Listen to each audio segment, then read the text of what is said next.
бир четинен карасаң бул блогерлер деле эмитен ойлонуп башташты болуш керек кесепетинен.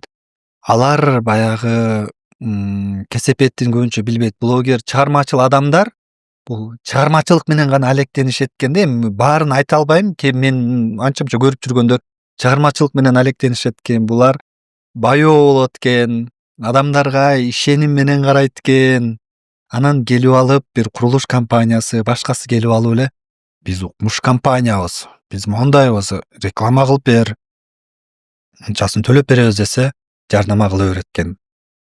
Анан бирок аудиториясы чоң болгон адам, бирок мен байоомун деген ал өзүн актабайт.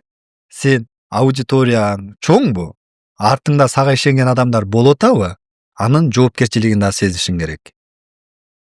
Бул мына жакын 2023 мыйзамда чыккан. Кооперативдерди жарнамалаган, жарнамалагандар дагы жазага тартылат деген.